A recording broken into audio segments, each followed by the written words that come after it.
নমস্কার বন্ধুরা, আজ আলোচনা করব যে জমির ওপর নতুন ঘর করতে গেলে সেই ঘরের প্রবেশদ্বার কোন দিকে করলে সবথেকে ভালো হয় সেই সব নিয়ে আলোচনা করব।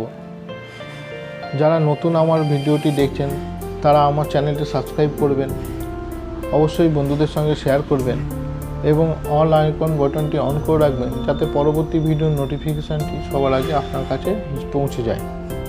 না দেখে নিন, যারা নতুন জমি কিনে ঘর করছেন তাদের প্রবেশদ্বার কোন দিকে করবেন।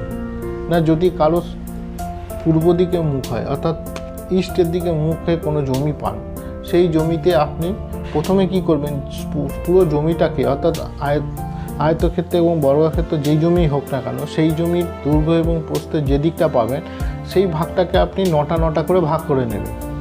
তো 9টা করে ভাগ করে নিলে এক দিকে অর্থাৎ একটা ভাগে আপনি 9টা করে প্রবেশদ্বার পাচ্ছেন। মোট টোটাল এখানে 32টা আপনি প্রবেশদ্বার পাবেন।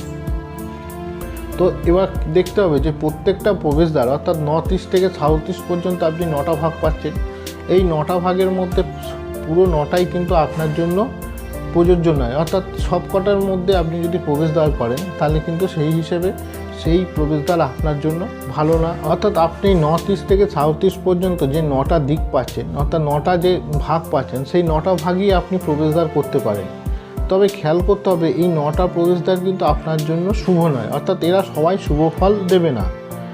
না যদি পূর্ব দিকে মুখে কোনো প্রবেশদ্বার হয় অর্থাৎ দেখবেন যে এইখানে 1 নম্বর 2 নম্বর ভাগ বাদ দিয়ে এই 3 নম্বর আর এই 4 নম্বর যে ভাগটা রয়েছে সেখানে আপনি প্রবেশদ্বার করলে সবথেকে ভালো হয়।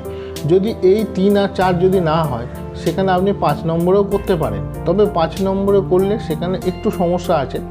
তবে 3 নম্বরটাই হচ্ছে সবথেকে ভালো হয়, কারণ এই 3 নম্বর স্থানে যে প্রবেশদ্বার হবে তার নাম হচ্ছে জয়েন্ট। এই জয়েন্টের স্থানে যদি প্রবেশদ্বার হয় তাহলে কী হবে, সে অনেক উন্নতি করবে এবং অনেক আর্থিক সহায়তা পাবে এবং নানা রকম সে যোগাযোগ পাবে এবং কি সে ভালো ভালো লোকের সাথে তার যোগাযোগ আসবে। 4 নম্বর স্থান হচ্ছে মহেন্দ্র। এই 4 নম্বর স্থানে যদি আপনি প্রবেশদ্বার করেন, এই 4 নম্বর স্থানের নাম হচ্ছে মহেন্দ্র। এই মহেন্দ্র স্থানে যদি আপনি প্রবেশদ্বার করেন এখানেও অনেক আর্থিক উন্নতি দেয়। যারা ব্যবসা করে তাদের জন্য অনেক শুভ হবে, নানা রকম ব্যবসার যোগাযোগ দেবে এবং উন্নতি করাবে এবং যাতে ব্যবসায় উন্নতি হয় সেই সব ব্যবস্থা এরা করে দেয়। মহেন্দ্র হচ্ছে ভালো।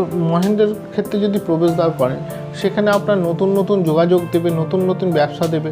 যারা ব্যবসা করে তাদের জন্য অনেক শুভ হবে, কারণ এই স্থান থেকে নতুন নতুন ব্যবসা দেবে, কীভাবে ব্যবসায় উন্নতি করা যায় সেই সব যোগাযোগগুলো দেবে। অর্থাৎ এই দুটি স্থান জয়ন্ত আর মহেন্দ্র, এই দুটি স্থানে যদি আপনি প্রবেশদ্বার না পান তখন এই যে 5 নম্বর যে স্থানটা রয়েছে সেখানে আপনি প্রবেশদ্বার করতে পারেন, এটার নাম হচ্ছে সূর্য। তো এই স্থানে প্রবেশদ্বার করলে ভালো হয়, কিন্তু এরা হয়তো অনেক সম্মান দেয়, অনেক কিছু দেয়, কিন্তু হলেও কি হবে, এই স্থানে প্রবেশদ্বার আপনাকে অনেক ক্ষেত্রে বাধা বিপত্তিও দেবে, কারণ অনেক পরিশ্রম করাবে।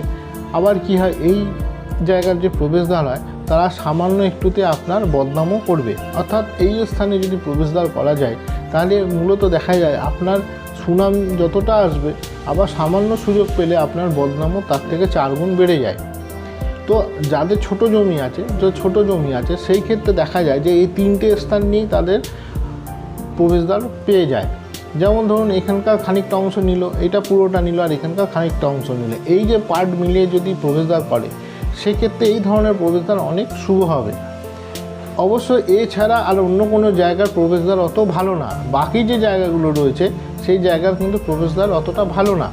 কারণ এই নর্থ ইস্টের যদি 1 নম্বর স্থানে যদি আপনি প্রবেশদ্বার করেন, এই সব জায়গায় প্রবেশদ্বার করলে আপনার মানসিক টেনশন বৃদ্ধি পাবে, অহেতুক লোকের সাথে সম্পর্ক নষ্ট হবে। এই যে জায়গাগুলো তৈরি হয়ে যায় এরকমভাবে প্রত্যেকটি 9টা ভাগ যে রয়েছে 9টা ভাগে 9টা রকমভাবে আপনার তার কার্যকারিতা এবং ফল দেবে। আবার দেখবেন এই ভাগেরই মধ্যে কোনো একটা জায়গায় যদি আপনি প্রবেশদ্বার ভুল করে ফেলেন তাহলে দেখবেন যে সেখান থেকে আপনার রোগ দেবে, এমন রোগ দেবে যে আপনি দীর্ঘস্থায়ী কোনো রোগে ভুগছেন এবং অনেক দিন ধরে আপনাকে ভোগাবে। পরবর্তী ভিডিওতে আলোচনা করব সাউথ ইস্ট থেকে সাউথ ওয়েস্টের দিকে প্রবেশদ্বার হলে কি হয়, এইসব বা সাউথের দিকে প্রবেশদ্বার করলে কি হয় সেই সব নিয়ে আলোচনা করব। অবশ্যই আমার চ্যানেলটি সাবস্ক্রাইব করবেন, বন্ধুদের সঙ্গে শেয়ার করবেন। ধন্যবাদ।